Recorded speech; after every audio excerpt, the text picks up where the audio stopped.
Let's learn everything you need to know about Python and Jupyter Notebooks to work in quantum computing. This website link on Qiskit is a good tutorial. I'm going to give it an annotated boost to help you understand it quickly. First, this is a website, not a notebook. I'll show you how it looks in an actual notebook at the end. The website is simpler as first we focus on the Python language.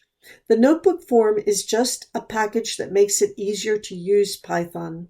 Python is a programming language where you don't need to compile. You can just run it line by line, which is how we can use it in a notebook. So if we're quite new to programming, Python is a great place to start.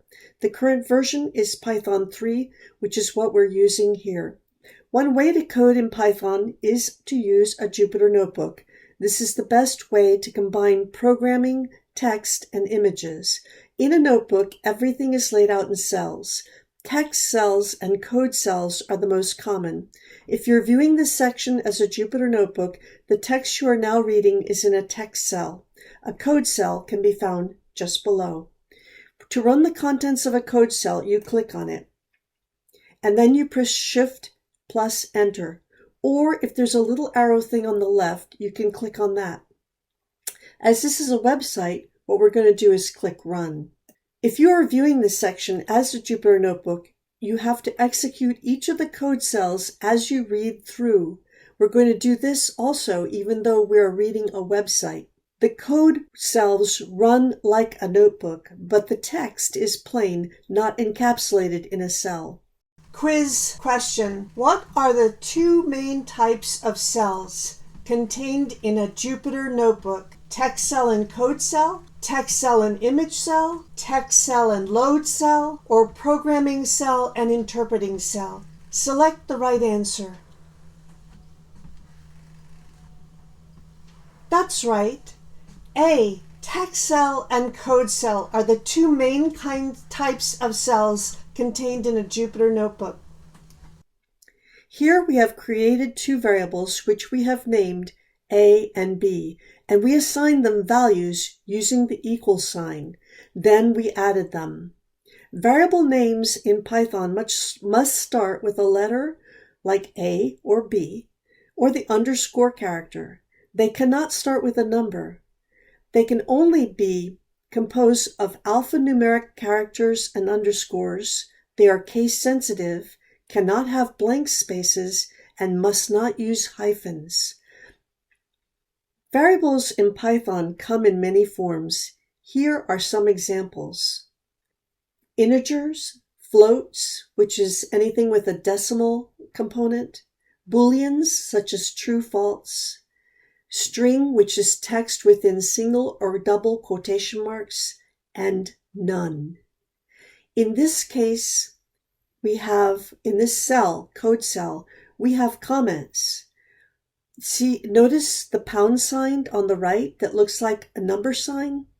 This is how we write a comment in Python. A comment is only for humans, disregarded by the computer. I'm going to select Run and run it.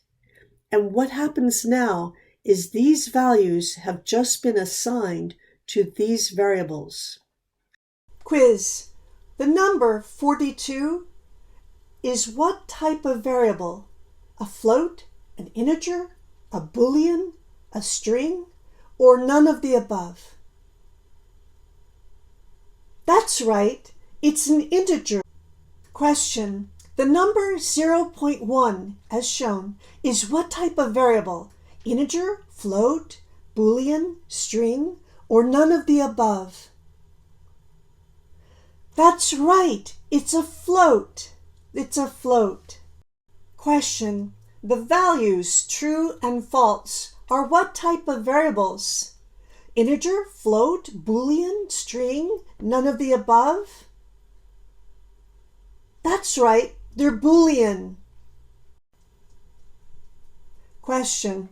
The words hello world inside of quotation marks as shown is what type of variable? Integer, float, boolean, string, none of the above? That's right, it's a string. Question. The keyword none, as shown, is what type of variable? Integer, float, Boolean, string, none of the above? That's right. It's E, none of the above. Question. What does the hashtag indicate? The start of a comment? The start of the next code? The null variable? This could be the start of something big. That's right. The start of a comment. Question. How are comments processed by the interpreter? They are saved to a separate text file. They are appended to the previous code cell. Comments are ignored. They are published to Reddit. That's right. Comments are ignored. As in addition to these data types, another data structure we can use is the list. We see here a list. When I click Run, these values are now added to this variable called a list.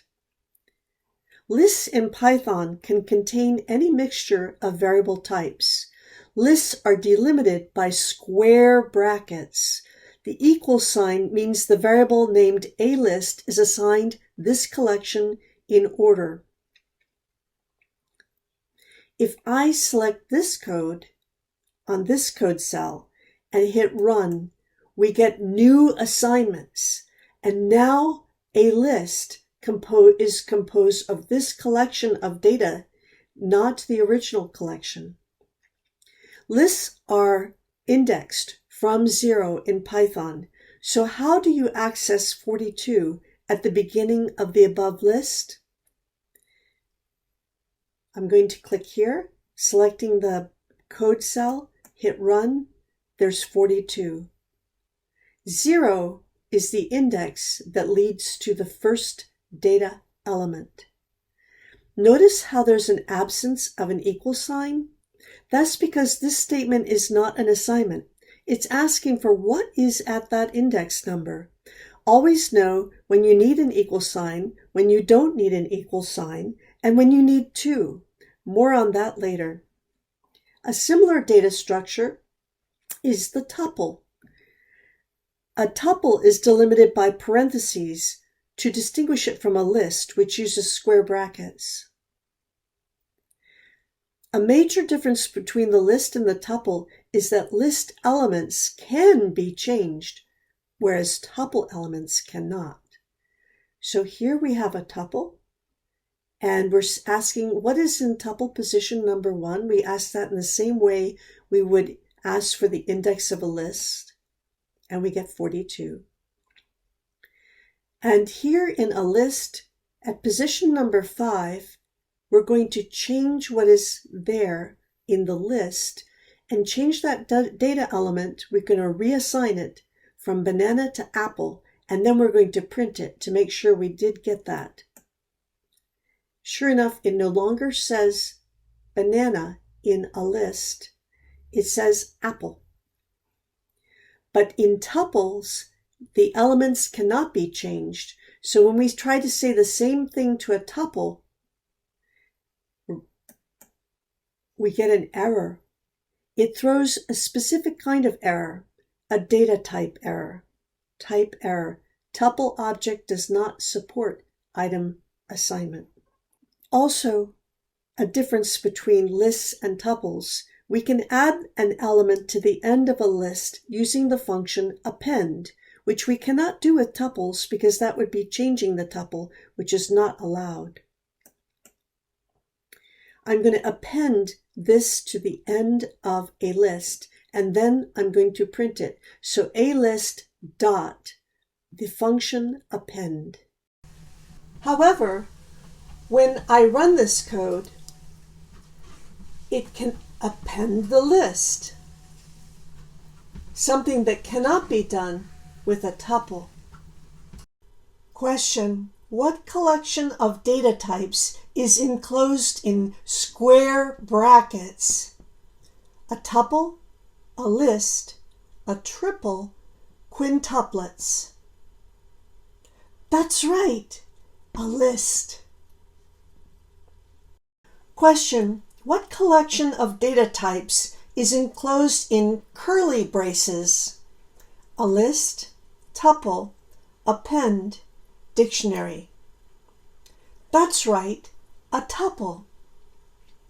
Question: what collection of data types can be appended to? List, tuple, constant, variable? That's right, a list. Question: what is not possible with a tuple? Reassigning a value, using square brackets, appending to the collection, or all of the above? That's right, all of the above. Another useful data structure is the dictionary. This stores a set of values, each labeled by a unique key. Values can be any data type. Keys can be anything sufficiently simple. A key cannot be a list, but it can be a tuple. Keys can be integers, floats, booleans, or strings. Now I'm going to run it. And now all of these values have been assigned to this variable called a dictionary. The values are now accessed using the key. I'm going to click selecting this cell, run.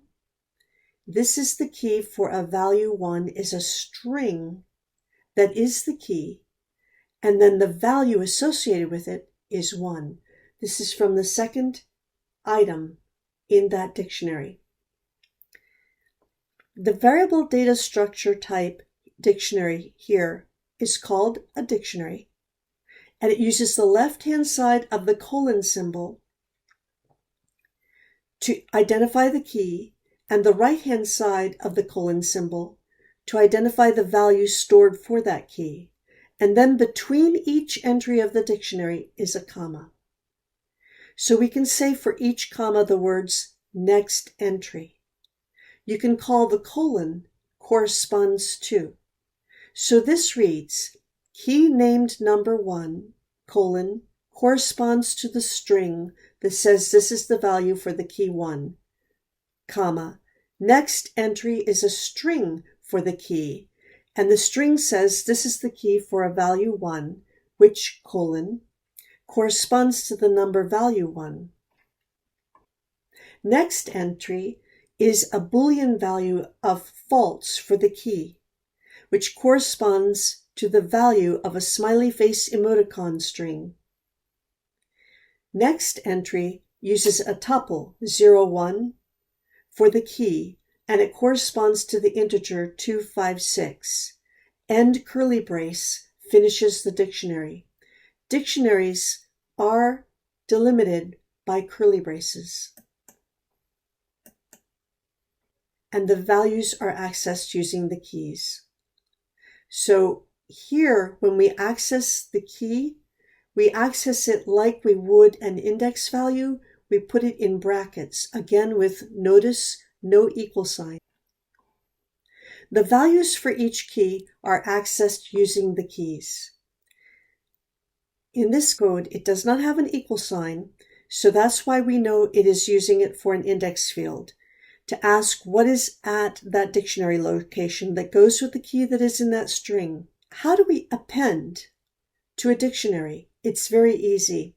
We put the name of our variable, a dictionary, the name of our new key, the equal sign, and the value that we're going to place that will correspond to that key.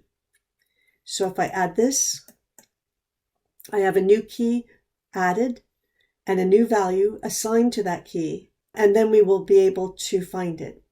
New key and new value. Next, I'd like to talk about loops.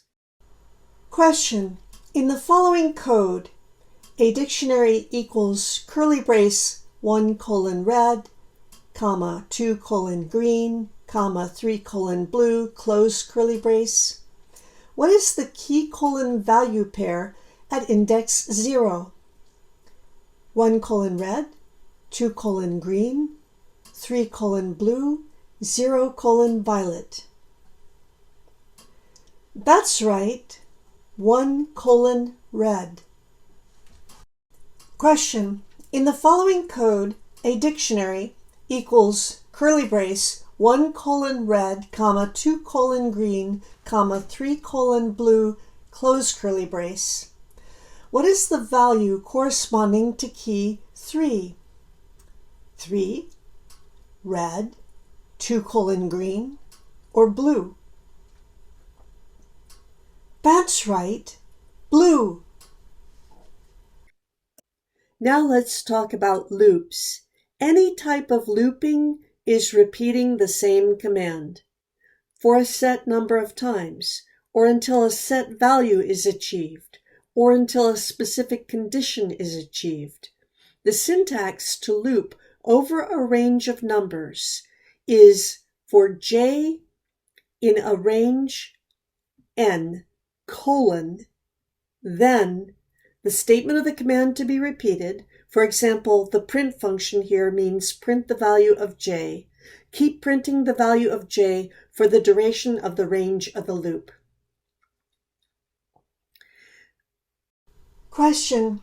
A loop is doing the same thing for a set number of times or until a certain condition is met. True or false? That's right, true. J starts with 0 by default, and it ends at n-1 for range 1. Here, n here is 5, so 5 minus 1 is 4. Let's run it. For every integer in the range, 0 through 4, it assigns that value to the variable j for that iteration of the loop. You can also loop over any iterable object, such as lists. Here's our list. For j in a list, instead of j in a range, we're printing for j in a list, print j. And the same print command is being repeated as the loop goes through each item in the list. As you can see, our new value that we appended to the end of our list, 3.14, is there, and the banana was replaced by the apple when we made that change to index position number 5. Looping over iterable items can also work with dictionaries. For key in our variable named a dictionary, value equals a dictionary key. Inside of the brackets, that's the position of the index field, which is key. Print key equal key. Print value equal value. Print function. Let's run it. Key equal 1. The value stored there this is the value for key 1. The second key was a string saying this is the key for a value 1. The value stored there is 1. This third key was a Boolean named false. The value was the emoticon, happy face. The next key was a tuple, 0, 1, and the value was the integer 256. And then remember, we added to our dictionary a new item, and it was called new key, new value, and there it is. So this is how we use a loop. Now let's talk about conditional statements. The syntax is if, as many intermediate else-ifs as you need, and finally an else statement. If something is true, then do something. Else, it's false, so then do something else. As many else-ifs as you need, and then finally, an else. So it starts with an if, any intermediate else-ifs that you need, abbreviated elif, and then the final else. Here,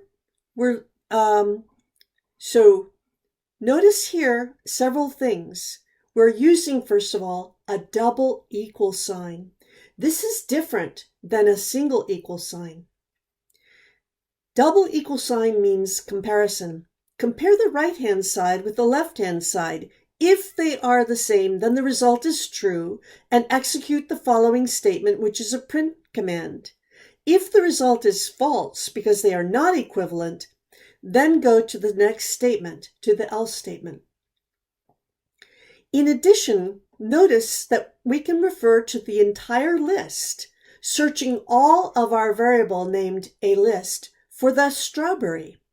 Or we could locate and search just one location in the list where we go to index location number 5 inside of a list and look for that apple if it is located at position number 5, index position number 5. Let's see how this runs. We have an apple. If you recall, in our list, we did replace that banana with an apple. So we never had a strawberry. So it searched the whole list, did not find a strawberry. So the first statement resolved as false.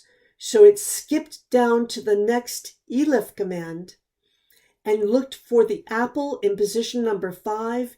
It did a comparison, found apple is equal to what is located there, and it printed, we have an apple. That is now true. So now it ignores the rest of the statement. Now let's talk about importing packages. Importing packages is done with a line such as import numpy. The command is import. I'm going to select the cell and run. Now numpy is installed.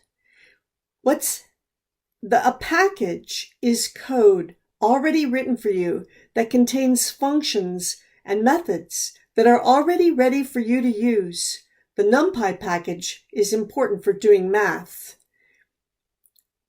We have to write the package name, numpy. Here's the syntax for using a package. Numpy comes first, that's the name of the package, then a dot, then the name of the function or method inside of numpy. We have to write numpy in front of every numpy command so it knows how to find that command defined in numpy. Here we're going to use the function inside of the code package numpy to find pi over halves. And the function is in the parentheses, putting the value there. So that is sine numpy halves. It's a pre-calculated value for pi in the numpy package. To save writing, it is common to use a statement such as import numpy as np. That's abbreviating. Then you only need to use the shortened name. It is very common to use the shortened name np instead of saying numpy. And this command does the same thing as the earlier one. I'm going to select the earlier one, select run, and we have numpy dot pi halves, and we get the answer, which is for the sign, which is 1. And if I do the same thing, numpy as np, and we have np dot sign, and I run it, I also get the same answer. You can also pull everything straight out of numpy, and by using from numpy import star. But this can cause packages to mess with each other because you may have different commands in them that are similar in name, which would confuse the computer. But we can hit run, and now we have numpy. Everything star has been imported from numpy.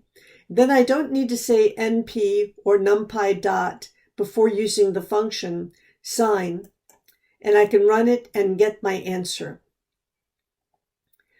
If you want to use trigonometry or linear algebra, you use numpy. For plotting, we use the package matplotlib. For graph theory, we use networks.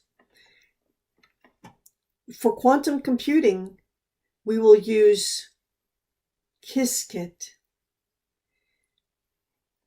A good thing to know about in any language is how to make our own function. Let's talk about functions. We've used the function py that was inside of the NumPy package, and we have used the print function. Let's make our own function. A function is just a piece of code that we can use and reuse by calling it. Just creating a function without calling it means nothing will happen. Note the command word return.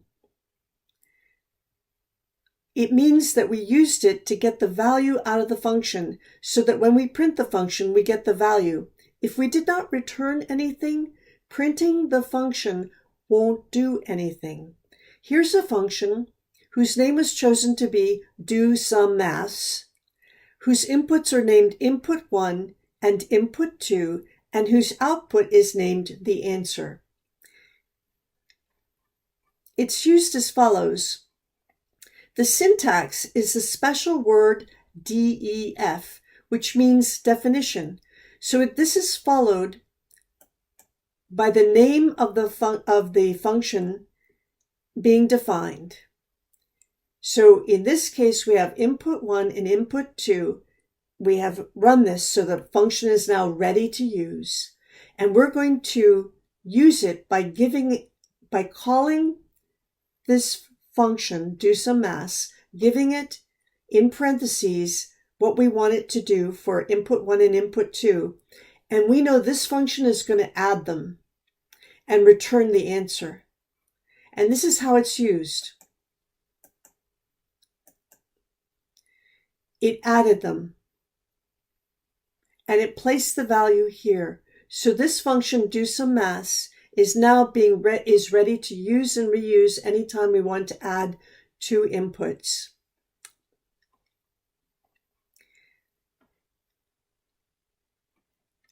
Now, if you give a function an object and the function calls a method of that object to alter its state, the effect will persist. So if that's all you need to do, you don't need to return anything. Now let's look at something with the append method of a list. Define, and we're creating a function, add sausages. And we're making the parentheses. And we're putting there what we're going to do. Using that special word define, def. And then we have our statement after the colon.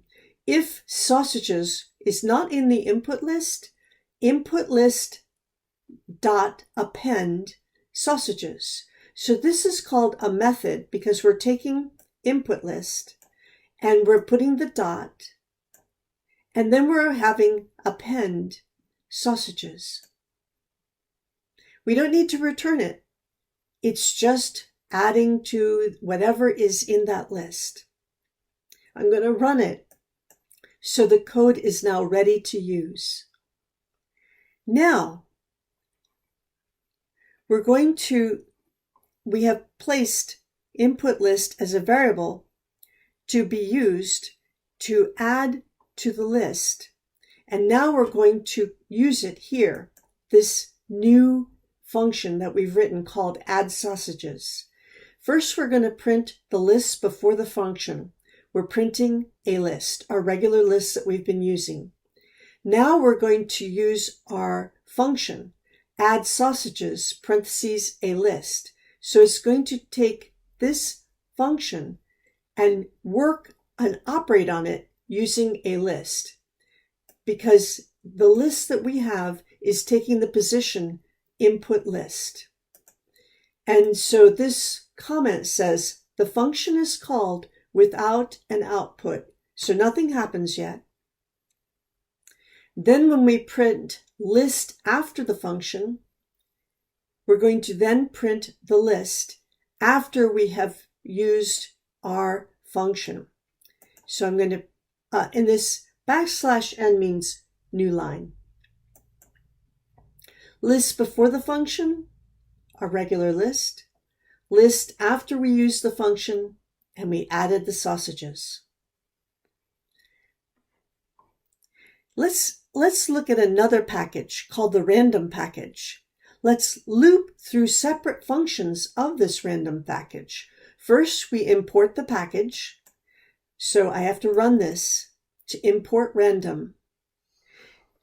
And we have here a loop that's going to iterate with random package and get some results for us. As it loops, it's going to start with, remember J is always default 0, but in this case, it's going to say 0 plus 1. So it's J, whatever J is, as it loops through 0, 1, 2, 3, 4, it's going to say plus 1, so it's going to present the new number. And then we're using a package random that we've imported, dot, and a method out of it called random. That function is going to pull a random number between 0 and 1 and put it there next to this string that we have. And then we're going to do the same thing and randomly pick from our variable called a list. We have quite a few things in our list. We have 42.5 true. We have another list. We have none, apple, 3.14, and sausages. We want to use this other function to pull a random choice from our list. So let's see how this works. Results from sample, and this we get 1. Random number between 0 and 1, 0.85. Random choice from our list, 3.14. Result from sample 2, a random number from 0 to 1, and then we have a 0.08. A random choice from our list, the integer 42. Result from sample 3, each time these methods, there are two methods that are working, and we're iterating through them, but random package just uses those random methods to pick from them. 3.4, 5, and 0 and 1, the other list. All of them and all of our random numbers were different. That's how you loop through the two separate functions of the random package. These are the basics. Now, all you need is a search engine. Now, I don't recommend that you go to Stack Exchange or Stack Overflow. What you need to use is Google. When you use Google to look for a new question that you're finding, you will find the answers very quickly in Python because it is one of the world's top languages to answer your follow-up questions. But this is all the Python that you need to know in order to do quantum computing. Let's use another example to understand dictionaries, also to show you how the code looks in an actual Jupyter notebook. As you can see, the name of this file has a Jupyter notebook extension of IPYNB, which means Interactive Python Notebook. Here's a dictionary with the first three keys of 1, 2, and 3 as integers, and their values are red, green, and blue in order. The next three keys are named red, green, blue, and their values are 6-digit hexadecimal codes. Now let's run the same loop we used earlier to iterate through the dictionary items. We're going to click, since we're on a Jupyter notebook, we click at the arrow to run the cell or select Control-Enter. And it is clear now, as we iterate through the dictionary items, what is a key and what is its corresponding value. Key 1, red, key 2, green, and then these following values. Now let's practice appending to the dictionary with this item, black. To append to a dictionary, you use the name of your dictionary, put it in brackets, whatever you're adding, then the equal sign, and then the value that will be assigned to that index field. And now I have to click on this to run it. I run it. We don't see anything, but we know the assignment has been made where this has been appended to dictionary. And now we go to our next code cell and we click it to run the cell. And now we have the same loop has been iterated through, but now it shows also our new value and new key, black, and the new hexadecimal code that goes with black. Now, I would like to show you also some other items that make a Jupyter Notebook easy to use. You can select cells and run them by clicking on the left-hand arrow, which I just pointed out, or you can, I'm going to take these out so that this part has disappeared, or you can go up here to Runtime and select either running only one cell that you've selected or run all of the cells. Here, it's now running all the cells together, so you don't have to worry of skipping one. Also, on the right-hand side of a cell, you can select to move it up, so that cell moves up or down. And also you can add comments and links to cells. You can add cells easily, and you can add text. You can add a new cell, which adds a new place to write code, and you can write a new text where you just put in some text that helps annotate your code. And you can also delete as needed. So I'm going to delete here, and I'm going to delete here. So this finishes my example. One more thing. You can save it in GitHub. You can save it in your Google Drive in this case, and you can just download it either as an interactive Python notebook or as Python code, straight code. And here I can share it. I'm using this Python notebook in Google Colab, so I can share it with anyone that I want to, either as a view only or as an editor, either sharing with them the file so that they can access it and edit it, or only the link. Okay, so this is what the Jupyter Notebook looks like that we will use our Python in. And that's all you need to know to do quantum computing using Python and Jupyter Notebooks.